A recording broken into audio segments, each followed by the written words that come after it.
Bill Clinton / blowjobs. One of the big downsides of the Monica Lewinsky scandal as far as men were concerned was this: the highly acclaimed and heavily leaned upon, quote, blowjobs don't count, unquote, rule that so many men had loved and lived by as a way of not really cheating on their wives / girlfriends was not only on full public display, but became everyday fodder for discussion with almost every woman you knew: cousin, friend, spouse, sister, daughter, mother. It's the one thing men will never forgive him for. But had he not gotten caught, most men, including myself, along with a large bevy of women, would have agreed with the basic idea. Balance the budget, orchestrate a healthy and robust economy, keep our country away from war. Guess what? Free goddamn blowjobs. Talk about an incentive. If every president knew, if he had it in writing, that a balanced budget meant a free blowjob, take my word for it, there would no longer be a federal deficit.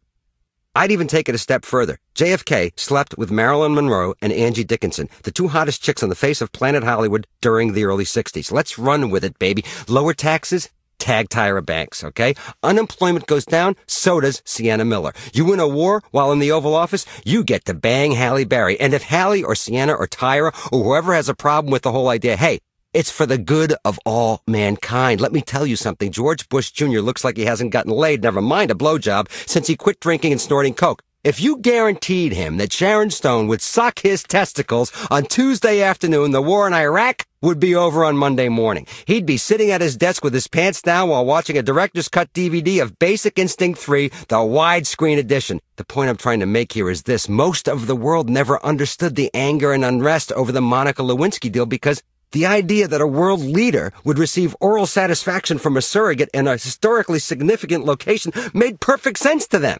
The conquering hero, the triumphant tribal chief, blah, blah, blah, in France, Greece, Italy, Ireland, Turkey, Turkestan, everywhere else on this green globe, no one gives a crap who their leaders end up in bed with.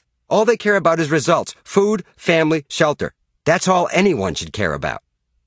We finally get a leader who not only solves most of our financial problems, but is intelligent and compassionate, and is not only interested in foreign policy, but seems to have a pretty good sense of how to go about dealing with it. And what do? We fry him over a late-night snogfest. Even terrorists like blowjobs. And I'll go one step further. I'm sick and tired of being sick and tired of right-wing, clean-living, religious fundamentalists trying to run this country.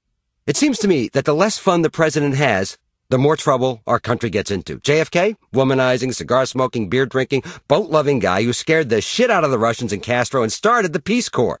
Nixon stayed isolated, intellectual monogamist, who hated half the people who were breathing and the limits of the Constitution. LBJ, lunatic pussyhound with a penchant for bourbon who gave us welfare and signed the Civil Rights Bill, and when he screwed up in Vietnam decided to get the hell out of the way.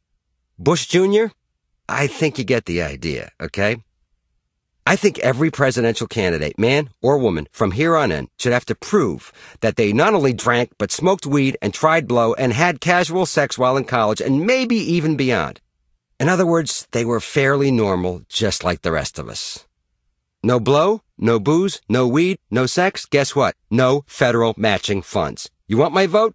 Show me some pictures of you in a rum punch-stained bedsheet at a college toga party. Forget some bullshit behind-the-scenes developed middle-of-the-road policy on stem cell research or the future of the Middle East.